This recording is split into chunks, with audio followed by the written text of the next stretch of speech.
Today we're talking all about Elder Skarg. Hey,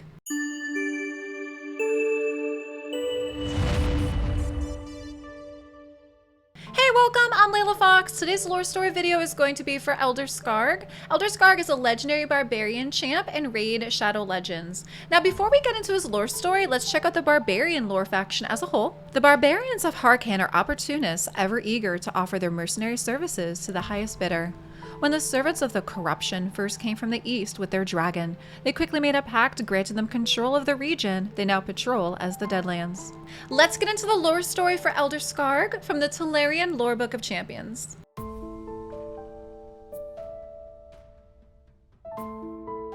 Long before the rise of Karok, many self-proclaimed kings ruled the lands, though few of them were more than tyrannical warlords and slavers.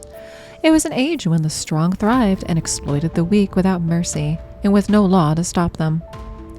Yet it was also the age when mankind forged its own destiny in the fires of battle, and the foundations of civilization were laid by the heroes and visionaries. Born into one of the ancient clans, Skarg had to learn the craft of battle from an early age. His kin were humble hunters, yet theirs was an inhospitable land in the north. Battling the elements, the beasts, and slavers, the clan had become strong and respected. They sought to maintain their own ancestral lands and cared little for the squabbles of others around them. Alas, that made them undesirable to the would-be rulers of the land. Skarg had barely come of age when his village was razed to the ground by the bloodthirsty berserkers of King Rakran, an upstart warlord with the ambition of building a kingdom to rival that of the elves. With many of their kin slain or captured, the ragtag band of survivors had no choice but to retreat into the dark mountain forests. There, Skarg led them on a campaign of vengeance that lasted many months and saw Rakran's minions diminish by constant guerrilla attacks. Finally, enraged by his warriors' inability to crush a handful of stubborn fools, Rakran took to the field himself. Unfortunately for him, this was exactly what Skarg and his band of fighters were waiting for. They ambushed Rakran, vanquished his guard, and the would-be king himself fell to Skarg's spear. As victorious cheers died down around him, the Skarg reached to pick up the fallen king's sword and held it aloft, vowing that no more would tyrants and fools threaten his kin. Skarg meant every word of that mighty oath and lived by it ever since, leading his ever-growing army to do battle against the warlords who sought to subjugate them.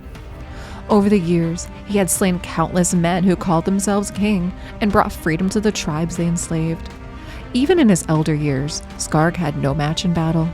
The thunderous clarion call that heralded his arrival had sent entire armies into a terrified flight, and neither human nor monster could harm him. Alas, Skarg had made many enemies in his life. He would not engage in mindless slaughter of those who served the defeated kings, and many of those whose fortunes he had ruined now plotted his downfall.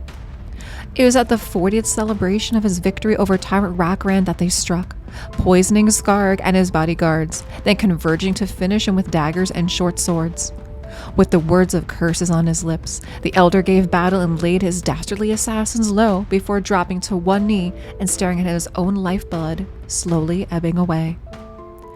But the sound of footsteps forced Skarg to raise his gaze to behold a woman of unearthly beauty, clad in white and gold, walking towards him. Skarg had assumed this to be a witch's trickery and attempted to raise his sword with what little strength still remained in his body.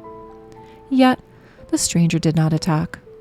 Instead, she introduced herself as the Arbiter, the living avatar of Lumea's will, and told him in no uncertain terms that he was going to die. There was, however, another way. Bind his soul to the champion shard and live on eternally in service of Lumea and her light. Though Skarg knew little of Lumea, he could not deny the sheer aura of power that radiated from the goddess's servant. After a moment of deliberation, he chose to accept.